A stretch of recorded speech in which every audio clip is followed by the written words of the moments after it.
Buenas noches, señoras y señores. Bienvenidos a Tiempos Modernos. Si algún monarca puede ser considerado como un maldito en nuestra historia, ese es, sin duda, Carlos II. Una época histórica infravalorada por causa de las condiciones personales de un monarca al que se hizo pasar por maldito y hechizado, en realidad fruto de la pertinaz endogamia de los Habsburgo. El relato de su vida es en verdad triste, pero su época fue, en algunos aspectos, menos terrible que otras muchas. Aunque ha pasado a la historia como si no el peor, uno de los peores reinados de nuestra historia, el de Carlos II, dista de serlo. Fue hijo de Felipe IV y de Mariana de Austria, que eran tío y sobrina, por lo que siempre se ha considerado que Carlos II fue el último producto degenerado de la endogamia Habsburgo, que venía produciéndose desde varias generaciones anteriores. El monarca sufrió varias enfermedades graves, así como infertilidad, lo que produjo a sus educadores a considerar que no viviría mucho, por lo que no se ocuparon en proporcionarle una verdadera educación política. Sin embargo, y pese al abandono que sufrió, Carlos II supo siempre rodearse de personas con una notable preparación, lo que no es poco mérito. Durante los primeros años de su reinado fue su madre, Mariana de Austria, quien se ocupó del gobierno porque Felipe IV, su padre, había muerto cuando el joven heredero tenía apenas 4 años. La reina confió en sus primeros años en el padre Nithard, su confesor, un jesuita austriaco a quien nombró inquisidor general y que actuó como valido. Nithard fue destituido por Juan José de Austria, hermano bastardo del rey, quien gozaba de un amplio apoyo popular. En su lugar gobernó Fernando de Valenzuela, quien se preocupó de desarrollar un programa que hiciera popular a la corona, mediante fastuosas fiestas que debían proporcionar ilustre a la monarquía. Pero Valenzuela se enfangó en intrigas palaciegas y Juan José de Austria le expulsó del poder en 1677, encargándose él mismo durante casi 3 años hasta su muerte en 1679. El gobierno siguiente de Francisco de la Cerda tuvo resultados muy positivos. La deflación perjudicó al erario, pero benefició a las clases populares. El conde de Oropesa, que le siguió, promovió el ascenso por méritos y no por razones de origen nobiliario. Además, redujo los impuestos, los gastos suntuosos y perdonó las deudas a los municipios, lo que redundó en beneficio de los más desfavorecidos. En definitiva, terminó con las bancarrotas y alivió la presión fiscal sobre sus súbditos. En 1689 murió María Luisa de Orleans y el rey contrajo segundas nupcias con Mariana de Neuburgo, quien gobernó de facto apoyada en el cardenal Portocarrero, arzobispo de Toledo, pese a la pretensión de Carlos II de ocuparse él mismo del gobierno. Si bien no faltaron los reveses en la política exterior, Carlos II pudo mantener el imperio y a España como una de las grandes potencias mundiales. La guerra contra Francia, a la que se enfrentó junto a Inglaterra, Países Bajos y el Sacro Imperio, desembocó en la Paz de Ryswick, firmada en 1697, que tuvo consecuencias en la sucesión al trono a la muerte de Carlos II. El rey había determinado que, dada su infertilidad, debía sucederle José Fernando de Baviera, sobrino nieto del propio monarca español, pero este moriría a los 7 años en 1699. Al año siguiente y poco antes de la propia muerte de Carlos II, este designó a Felipe de Anjou, el futuro Felipe V, como sucesor, quien era bisnieto del padre del rey. Su mujer, Mariana de Neuburgo, en cambio, apoyaba a su sobrino, el archiduque Carlos, a quien respaldaban Inglaterra y Holanda frente a París, que, lógicamente, sostenía la causa del nieto de Luis XIV de Francia. Apenas 7 meses más tarde sonaban los primeros disparos de una de las guerras más largas de Europa, que se prolongaría durante casi 3 lustros, la Guerra de Sucesión Española. Don César Cervera, muy buenas noches. Buenas noches. César Cervera, entre otras cosas varias, autor de este libro, ya lo hemos tenido aquí, Los Austrias, el imperio de los chiflados, publicado por la Esfera de los Libros, un título que creo que compasa bastante bien con el monarca del que vamos a hablar hoy. Un monarca, en fin, que presenta unas peculiaridades innegables, pero cuyo tiempo histórico no acompaña mucho a su figura. Si me permiten, voy a empezar a leer una breve descripción que hizo, creo recordar, que el nuncio sobre la persona del rey, ¿no? Decía que era más bien bajo que alto, feo de rostro, tiene el cuello largo, los ojos no muy grandes, el cabello rubio y largo lo lleva peinado hacia atrás, dice no puede enderezar su cuerpo sino cuando camina, a menos de arrimarse a una pared, una mesa u otra cosa. Su cuerpo es tan débil como su mente.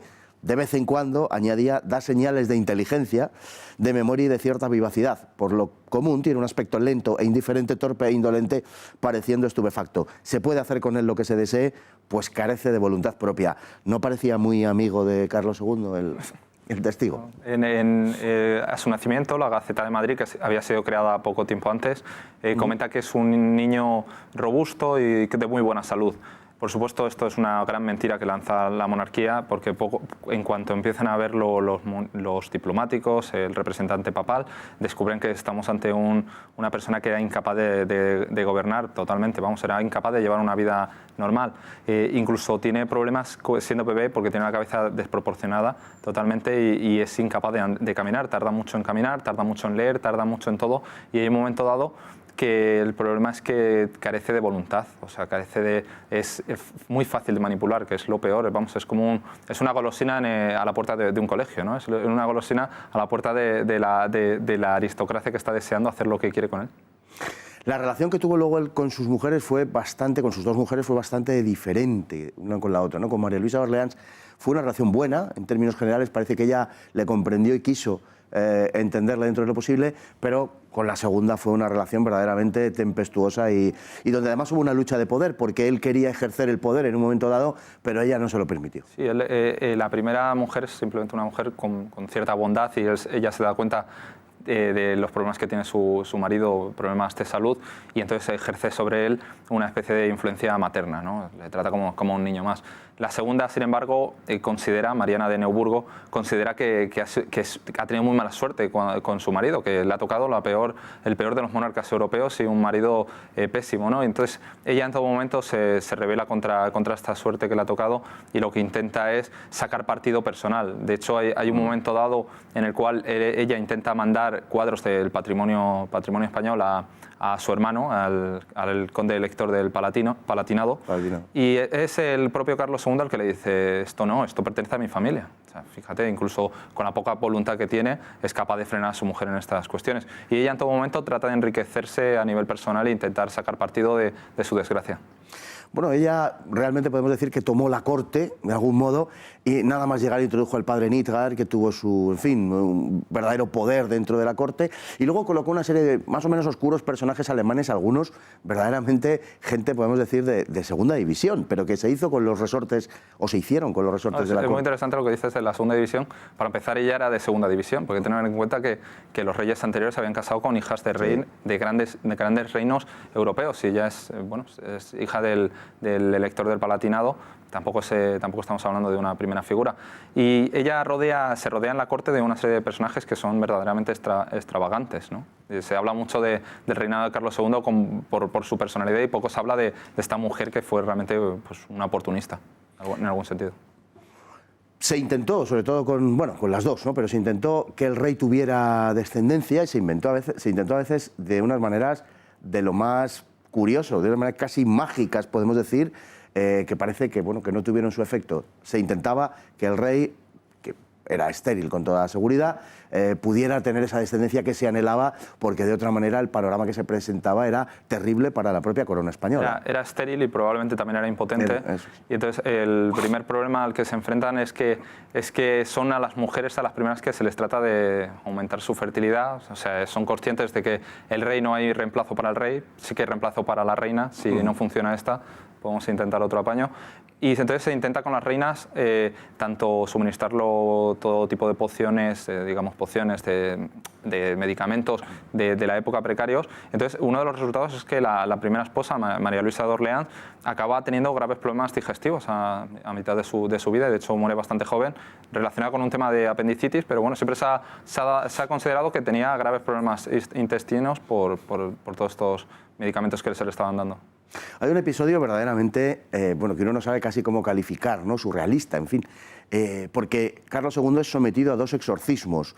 La corte estaba dividida en dos partidos, uno partidarios de los austriacos y otro de los franceses, y los partidarios de los austriacos le hacen un exorcismo en donde invocan a los demonios que reconocen que están del lado de los franceses, y los partidarios de los franceses naturalmente hacen un exorcismo que sacan a los demonios austriacos o le hacen hablar a los demonios austriacos del cuerpo de Carlos II. Aquello verdaderamente era de locos. Obviamente eran dos farsas. Sí, hay que tener en cuenta que un siglo antes a Juana la Loca se le había diagnosticado un tema médico, se había dicho esta mujer está loca. A Carlos por algo se le llama el hechizado, hay cierto fanatismo que le quiere calificar ya no como una cuestión médica, sino como una cuestión espiritual o que está maldito por el demonio, ¿no? Entonces esto responde al hecho de que los médicos hay un momento que ya no saben qué fuego apagar antes, ¿no? Tiene tantas sucesiones de enfermedades a lo largo de su vida, no saben a dónde acudir.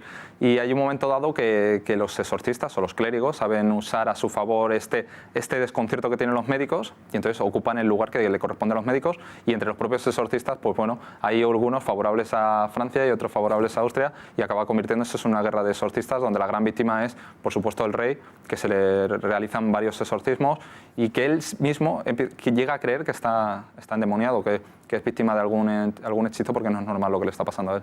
Él llegó efectivamente a interiorizarlo, además porque se rumoreaba y de alguna manera todo el mundo lo decía, ¿no? La corte era tremendamente inestable, lo cual, bueno, contrasta bastante con el estado del país, del que habría mucho que hablar, pero es verdad que la corte era muy inestable. De hecho, hay, podemos decir, unos 5 válidos a lo largo del reinado de Carlos II, lo cual también es poco frecuente, porque normalmente en reinados incluso más largos como el de su padre no hay más allá de 2 válidos de importancia, aunque en otras ocasiones aparezca alguno entre medias, pero lo mismo sucede en el de Felipe III, donde hay 2 grandes válidos también. Aquí hay 5, es una evidente muestra de la inestabilidad del reinado y de todos esos problemas de la corte a los que nos referíamos. Sí, es muy importante señalar en el caso de Carlos II que en verdad nadie piensa que vaya a vivir más de los 2 o de los 3 años, pero luego vive 35 años. Es un milagro o un desperfecto para los que pensaban que iba a morir de forma inminente. Entonces, realmente en su largo reinado acaban aconteciendo desde un golpe de Estado que le realiza su hermanastro, don Juan José,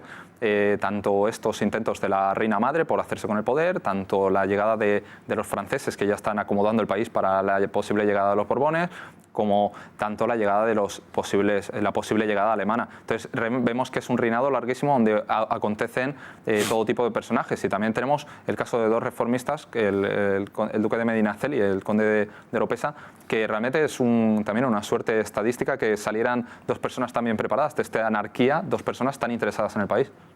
De hecho, el reinado, como muchas veces se liga a la suerte personal y a las características personales del monarca, ha tenido siempre muy mala fama, pero no es un reinado verdaderamente tan malo y si se compara con el de Felipe IV incluso sale hasta favorecido.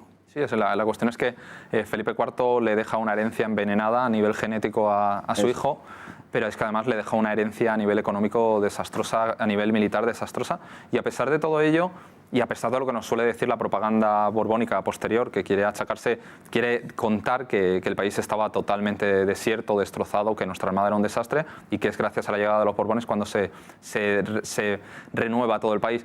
Lo cierto es que ya en el reinado de Carlos II, a partir de la mitad de su reinado, encontramos eso, a 2 grandes reformistas que arreglan tanto la agricultura a nivel de Castilla, tanto a nivel industrial, intentan tejer ciertos avances, y es verdad que las primeras medidas del duque de Medinaceli no tienen éxito a corto plazo porque a nivel monetario causan también una pequeña crisis en Castilla, pero a largo plazo tienen gran efectividad y lo vemos, el que recoge la cosecha es Felipe V de Borbón. No se puede sino sentir un poco de tristeza verdaderamente por la persona del rey. Cuando muere Carlos II, el dictamen del médico es, literalmente leo, el rey no tenía una sola gota de sangre, el corazón apareció del tamaño de un grano de pimienta, los pulmones corroídos, los intestinos putrefactos y gangrenados, tenía un solo testículo negro como el carbón y la cabeza llena de agua.